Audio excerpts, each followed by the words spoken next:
Welcome back sa aking channel. Aktor Derek Ramsey sumabog na sa galit sa mga nagpapakalat ng maling balita na hindi niya daw anak ang anak niya kay Ellen na si Liana. Panuurin at pakinggan ang buong detalye.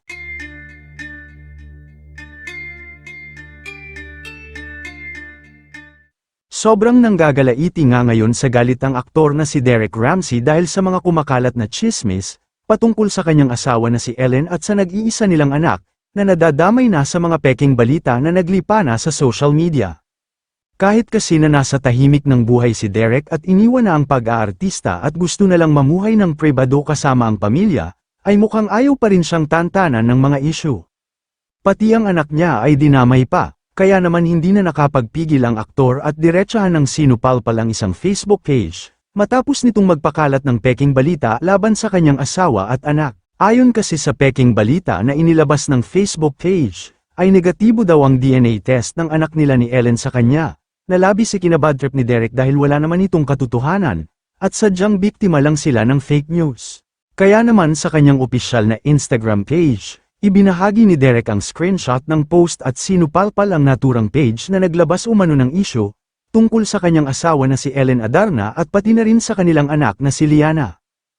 Dito ay tinawag ni Derek na malaking kasinungalingan ang Facebook page na ito na nagpapakalat ng fake news, ipinagtanggol niya rin ang kanyang asawa at anak, iginiit ng aktor na walang katotohanan ang kumakalat online, nanindigan siya na anak nila ni Ellen si Lily.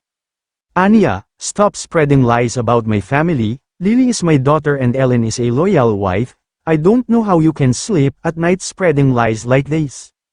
Samantala, matatandaan na nauna nang nabiktima ng fake news ang asawa niyang si Ellen Adarna, kung saan ay tumakas daw ito papuntang Amerika dahil sa utang na 10 million pesos, na mariin namang pinabulaanan ng dating aktres, at niresbakan ng page na nagpakalat ng balita. Ayon pa nga sa komento ng mga netizens, ay napaka-imposible daw na mangyari ito, dahil sobrang yaman ng pamilya ni Ellen, at hindi rin daw gastadora ang aktres para umutang ng ganun kalaking halaga. Kayo mga ka-showbiz, anong masasabi nyo sa ating showbiz topic ngayon? Kung may opinion kayo ay magkomento lang kayo sa aking comment section. At syempre kung bago pa lang kayo sa aking channel ay mag-subscribe na kayo para lagi kayong updated sa mga showbiz trends na ina-upload ko. Maraming salamat po.